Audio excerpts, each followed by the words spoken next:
एक युग पुरुष के रूप में सरदार वल्लभ भाई पटेल को याद किया जाता है।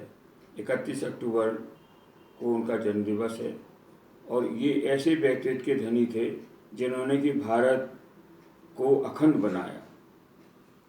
उस तत्कालीन परिस्थिति में एक से एक महत्वपूर्ण हमारे नेता थे, लेकिन इनका जो व्यक्तित्व था उस व्यक्तित्व से प्रभावित होकर ही स्वतंत्र भारत का पहला गृह मंत्री सरदार वल्लभ भाई पटेल को बनाया गया। अपने व्यक्तित्व की छाप उन्होंने न केवल भारतीय दिलों में छोड़ी बल्कि विश्व में भी वे लोक पुरुष के रूप में याद किए जाते हैं और हमेशा ही याद किए जाते रहेंगे।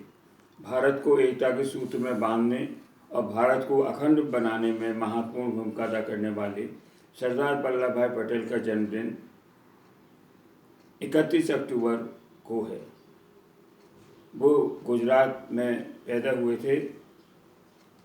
सरदार पटेल पर अपने माता पिता का अत्यधिक असर पड़ा। उनके पिता जबेर भाई क्रांतिकारी थे। उन्होंने 1857 के युद्ध में हिस्सा लिया था और निरंतर ही वो एक महत्वपूर्ण व्यक्ति के रूप में गुजरात में याद किए जाते हैं। पिता के निडर स्वभाव, संयमी और जुझारू तथा माता के सहिष्णुता एवं आध्यात्मिकता की असर उनमें स्पष्ट रूप से दिखाई देती है। इन दोनों के व्यक्तित्व से प्रभावित होकर ही सरदार पटेल सरदार बने, लोह पुरुष बने। सबसे बड़ी खूबी सरदार पटेल की ये थी कि वो जमीन से जुड़े हुए व्यक्ति थे और इतने महत्वपूर्ण पद, गृह मंत्री और प्रधानमंत्री जैसे पदों पर रहने के बाद भी उन्होंने अपने जमीन को नहीं छोड़ा। उनका यही व्यक्तित्व हमेशा याद किया जाता रहा और हम लोगों के लिए प्रेरणा स्रोत भी है कि व्यक्ति कहीं किसी भी महत्वपूर्ण पद पर पहुंच जाए लेकिन उसे अपनी ज़मीन नहीं छोड़ना चाहिए। वो इस बात को अच्छी तरह जानते थे कि उनको जो महत्वपूर्ण दायित्व गृह मंत्री पद का दिया गया है वो कांटों भरा ताज है, लेकिन उसके बाद भी उन्होंने उसे बखूबी निभाया और सफल रहे पूरी तरीके से। यद्यपि उनके मार्ग में तमाम संकट आए लेकिन उन्होंने संकटों की बिल्कुल भी परवाह नहीं की, बल्कि उन्होंने अपने दायित्व को सही ढंग से निभाया, मार्ग को सरल बनाया। कांटों को अलग करते हुए अपने जुझारूपन से उन्होंने भारत को एक ऐसा स्वरूप प्रदान किया जो आज अंतर्राष्ट्रीय क्षेत्र में भारत अपना महत्वपूर्ण स्थान बनाए हुए है। इसी जुझारूपन के कारण ही उन्हें सरदार की पदवी दी गई थी। भारत जब 1947 में स्वतंत्र हुआ तो भारत के सामने मुसीबतों का पहाड़ था। अंग्रेजों ने फूट डालो और शासन करो की नीति के अंतर्गत जहां एक ओर भारत का विभाजन कर दिया था, वहीं दूसरी ओर तत्कालीन रियासतों से कहा था कि वो चाहें तो भारत में शामिल हों, वो चाहें तो पाकिस्तान में शामिल अपने आप को कर लें और नहीं तो अपना अलग अस्तित्व बनाए रख सकती हैं। ये भारत के सामने बहुत बड़ी मुसीबत थी। भारत की एकता के लिए ये जो अंग्रेज़ों की पॉलिसी थी वो भारत को कमज़ोर करने के लिए पूरी तरह से तैयारी थी, लेकिन सरदार पटेल के सूझबूझ ने, दूरदृष्टि ने भारत को ऐसा जामा पहनाया जो आज भारत अंतर्राष्ट्रीय क्षेत्र में अपनी इमेज बनाए हुए है और निरंतर भारत को आगे बढ़ने के लिए मार्गदर्शन उनका हमेशा से ही रहा और आगे रहेगा। उसी समय से भारत के गृह मंत्री का दायित्व बढ़ गया। यूँ कहा जा सकता है कि गृह मंत्री सरदार पटेल की दूरदृष्टि से ही भारत अखंड बन पाया और आज भारत की जो वर्ल्ड में इमेज है वो यद्यपि बहुत अधिक महत्वपूर्ण है, सुदृढ़ है, उसमें सरदार वल्लभ भाई पटेल का भी योगदान अविस्मरणीय रहेगा। उनके जुझारू स्वभाव, निडरता, साहस और उदारता की इस समय बहुत बड़ी परीक्षा थी। उसमें वो पूर्ण रूप से सफल रहे और भारत को एक संघ शासन, संघ देश, संघ राज बना दिया। भारत को एकता के सूत्र में आबद्ध कर दिया लेकिन इसके बावजूद भी कुछ ऐसे राज्य थे, रियासतें थीं जो कि ये चाहती थी कि हम अपना अलग अस्तित्व बनाए रखें, ना तो भारत में शामिल हों और ना ही पाकिस्तान में शामिल हों। इनमें जूनागढ़, हैदराबाद और जम्मू कश्मीर था। पटेल ने जूनागढ़ को और हैदराबाद को बहुत समझाने की कोशिश की, लेकिन उन्होंने नहीं माना, तो उन्होंने कठोर कदम उठाकर भारत में उनको सम्मिलित कर लिया। जम्मू कश्मीर अलग राष्ट्र के सपने देख रहा था, हैदराबाद और जूनागढ़ की तरह, लेकिन जब पाकिस्तान समर्थकों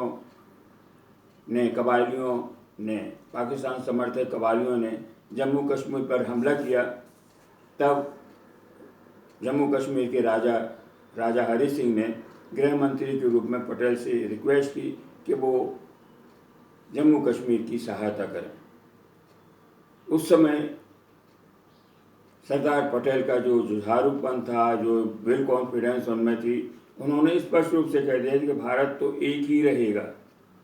उसके लिए जब तक आप रिटेन में भारत को ये नहीं भेजेंगे संदेश कि हम भारत में शामिल करने के लिए जम्मू कश्मीर को तैयार हैं, तब तक भारत किसी प्रकार से आपकी सहायता नहीं करेगा।